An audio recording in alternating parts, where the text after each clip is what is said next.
Hello and welcome to the ID Talk podcast. My name is Peter Cantor and I'm the editor-in-chief of FindBiometrics and Mobile ID World, the internet's leading resources for biometrics and digital identity news, analysis, and leadership. Today on ID Talk, we are digging into the topic of behavioral biometrics and analytics, and that's why I'm happy to welcome Ayelet Biger-Levin, Vice President of Marketing for BioCatch. In conversation with Susan Stover, Vice President of Digital Content for FindBiometrics and Mobile ID World, Biger-Levin sheds light on the demand for new approaches to fraud detection and why organizations ought to consider adopting advanced behavioral biometrics. The discussion turns to the threat of social engineering scams and how behavioral technologies can thwart them before diving into some of the more popular use cases for the modality. The interview concludes with insight into why behavioral biometrics are gaining popularity, as demonstrated in the results of the 17th annual FindBiometrics Year in Review. It's a fascinating conversation about a very interesting technology, so without further ado, I'm pleased to present BioCatch's Ayelet Biger-Levin in conversation with Susan Stover on the ID Talk podcast.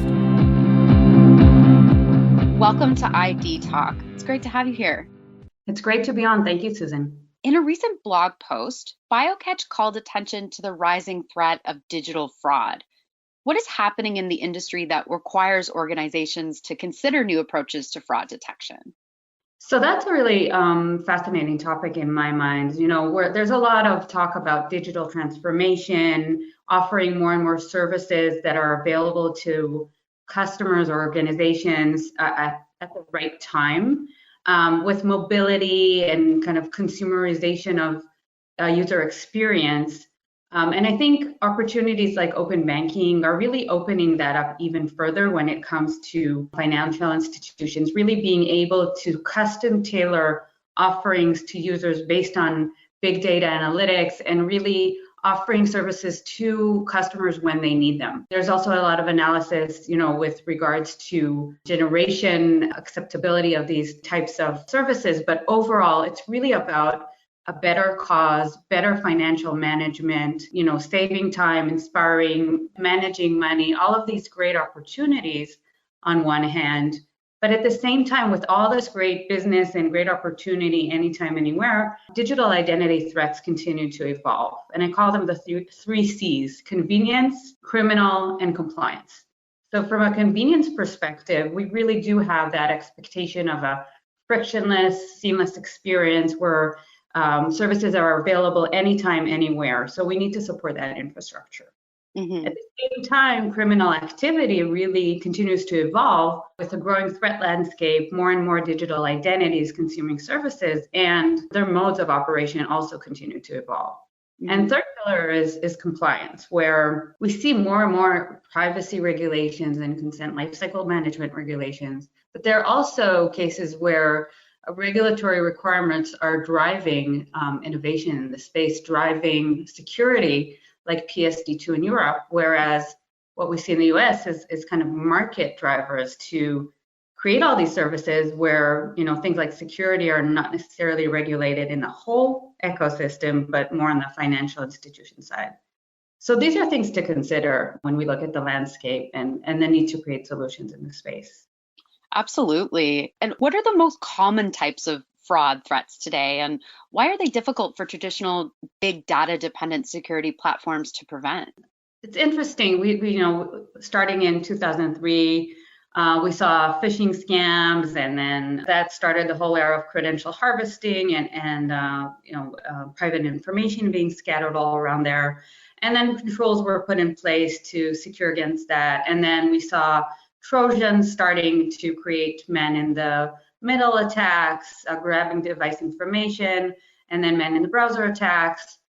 We've also seen with the emergence of multi-factor authentication, fraudsters looking to grab authentication controls. So starting by social engineering to grab OTP, SIM swap to grab SMS messages. And more recently, in the past few years, we've seen the emergence of more sophisticated Trojans and even social engineering scams to start creating remote access tool attacks where the user is tricked into, or with a Trojan, there's a remote access tool installed on the device. So after the user will log into their account, someone will remotely take over that account and start funneling money out of the account.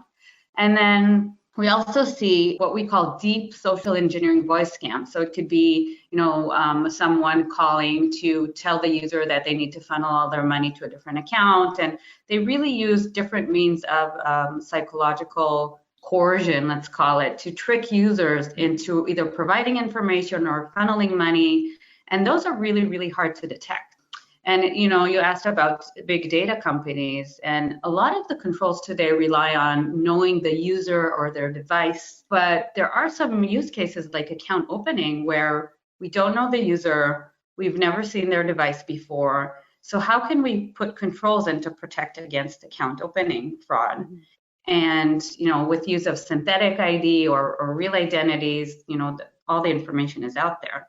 So these are really tricky, and to really solve for those use cases, we need to rethink the approach on protecting those use cases. Right, because organizations may have controls in place. Why do they need to consider behavioral biometrics? Right. So if we, look at all these attacks that I laid out, so let's think about the evolution of the security industry, and it really is that arms race. So it does relate to these attacks that I talked about. Mm-hmm. So, with the personal information being out there for a while, organizations, if we think about factors of authentication or how we verify users, we look at, what we know, what the user knows, their personal information, but we've established that that's all out there, breached, phished or whatnot. So that's not a reliable factor of authentication anymore. The next one is something you have device or, but we talked about that, if we've seen IP or browser intelligence solutions and then device intelligence solutions, those are now also under attack with the means to grab or spoof location or device ID or replay that. And then we've seen the emergence of activity monitoring tools, and those are kind of fraudsters have circumvented that by understanding the rules that these systems go after in terms of the application controls. And then there are malware detection tools. But with the case of malware detection tools, the fraudsters simply create malware, Trojan variants. So it's really tricky. And now with social engineering scams, which, we can talk more about, they're really, instead of, running in that arms race, what we need to do is really take a different look at the problem. And what behavioral biometrics does, it takes an approach holistic approach to distinguish between users and fraudsters by looking at the unique physical and cognitive traits of the user. So what we do is we look at user-device interaction, like how users press the keyboard or use the keyboard or mouse clicks and movements, or if it's a mobile device, swipes on the device and pressing, and look at those physical traits as well as cognitive, even unconscious choices on how they navigate through applications to be able to identify the users or the patterns. So we talked about earlier about account opening fraud and how complicated it is to detect because we don't know the user. But we are able to see very clearly patterns of genuine user activity and fraudster user activity when it comes to account opening. And we're also able to see very distinguished patterns of genuine user activity when it comes to account takeover, as well as being able to profile users, because with account takeover, these are users that we know. So that's why behavioral biometrics is really very effective, because instead of looking at, is it this attack or that attack, what we look at holistically is this a genuine user type behavior or is this a fraudster type behavior? And we can clearly distinguish between the two, whether it's an automated attack or a manual attack. Can you take a moment to just let me know what the difference between basic behavioral biometrics and advanced behavioral biometrics is, and how does that different approach impact detection capabilities for this technology? Behavioral biometrics has been around for a while, and the premise is really, looking at those elements that I talked about, like how someone uses their keyboard, or what are the patterns, what are the key combinations, mouse clicks or mouse movement, do you scroll or do you use the mouse wheel, things like that. So the basic behavioral biometrics will collect that data and look at things like, is the user, using alt control to context switch, or are they using advanced key strokes or keyboard function keys to perform, look at developer tools, things like that. That's what we consider to be table stakes and basics. So, all the vendors that claim to use behavioral biometrics, we expect them to have those very basic common behavior, common patterns understanding. But advanced behavioral biometrics takes behavioral biometrics to the next level and understands behavioral intent. So really driving those insights to understand the user intent and emotional state. Because there are some attacks that are so tricky that in order to detect them, you really need to identify the very, very subtle changes within the session.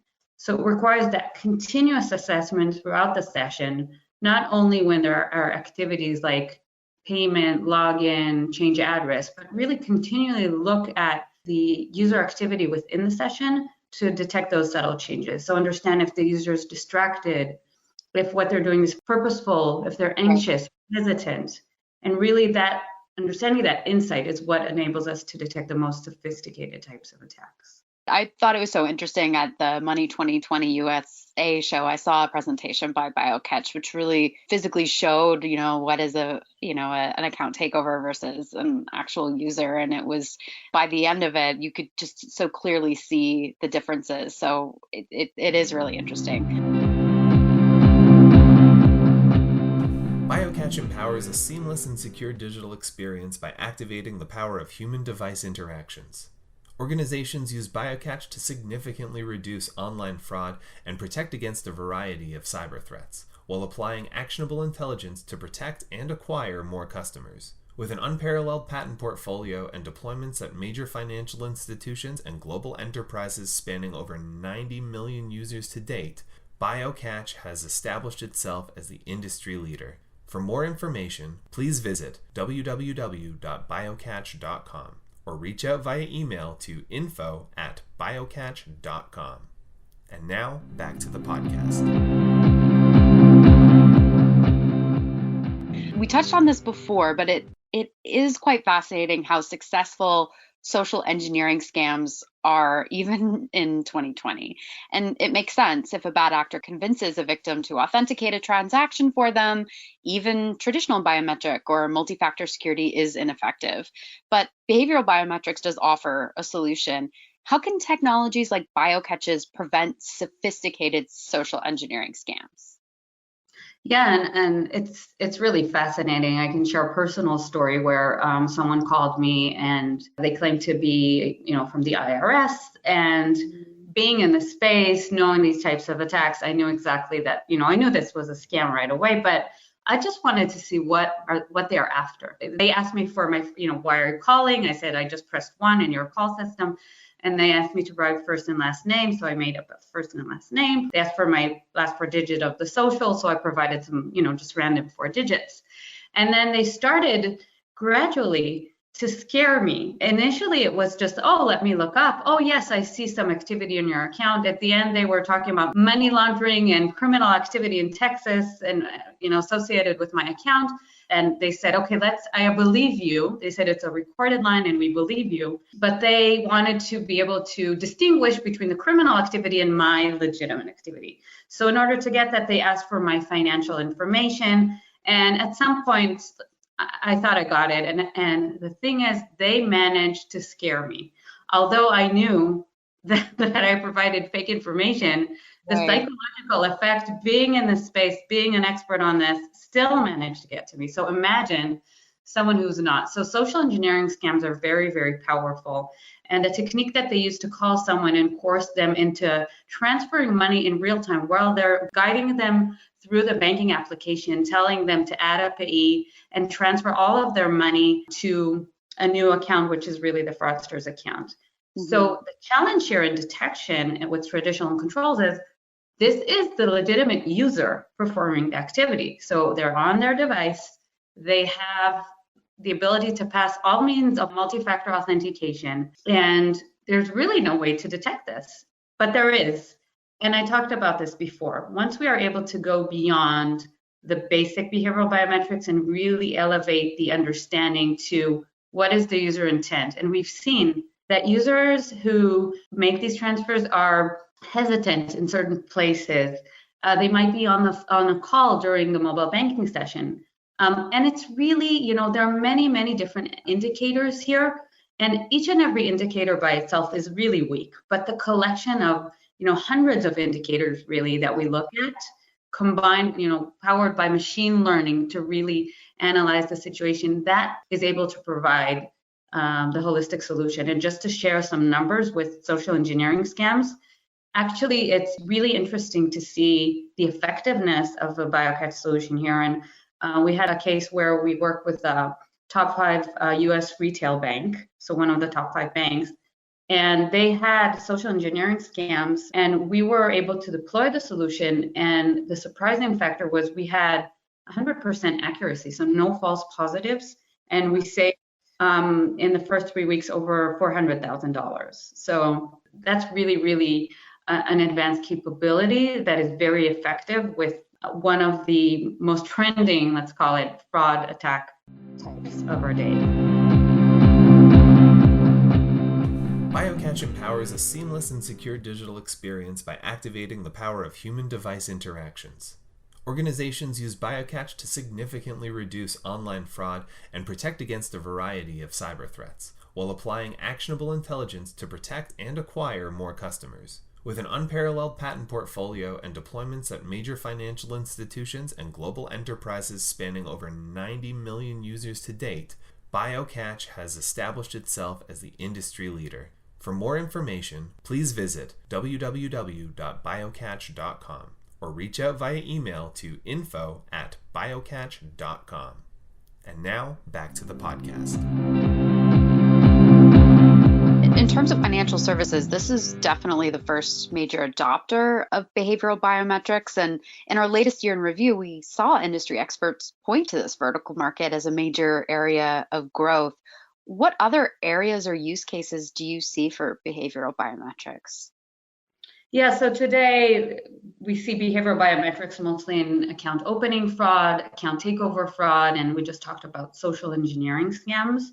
But I definitely see behavioral biometrics and the more advanced behavioral biometrics playing a role in e-commerce, payments, with the checkout flow, and going into hospitality, potentially leveraged in government as well. And I think the opportunities are endless here. One really interesting thing that we see with the data, it's all about the data that we collect and the understandings and analysis that can be done over this data. So the opportunity is endless, honestly, way beyond security. But I think for us, I think we will focus on continuing to, secure the digital experiences for users, and that's our main focus. And we definitely see it moving into additional verticals. Yeah. And so our year in review survey also saw behavioral biometrics double in popularity as a modality. What factors do you see driving this increased interest for what is essentially an invisible biometric? Right. So I think, we talked about this earlier, the trends and the need to provide frictionless solution to end users and enhance. And it was interesting to see, I was in a conversation yesterday, and they talked about, digital transactions and starting with ATM and how transactions have evolved over the last 50 years. And now it's not about transactions, it's about digital experiences, right? So a big driver of this frictionless risk-based approach is really providing that adaptive user experience. And behavioral biometrics really allows, assessing the risk and then making a decision on, how risky is this for the business and are we able to accept this risk? So that balance is really what I think will drive adoption and the effectiveness of the solution. So I gave an example earlier with the social engineering scams, but we've seen across the board with our customers how behavioral biometrics really boosts the ability to detect fraud and really provides a very high return on investment for them. So I can give a few other examples where, we worked with one of the top credit card issuers in the US, and just looking at behavioral biometrics versus traditional device authentication controls, we were able to detect 80% fraud as standalone and then over 90% in combination with other tools. So It strikes me every time when, I see the results of the initial deployment with a new financial institution. Every time, the added value is way beyond expectations. So I think that's going to continue to grow. And that's because of the approach where, the data that we use cannot be replayed or spoofed or stolen. It's data that really is able to make that distinction between genuine user and fraudster. Mm-hmm. And we've seen behavioral biometrics evolve at an amazing rate over the past 5 years. How do you expect behavioral biometrics to change over the coming years, and what challenges do you expect them to overcome?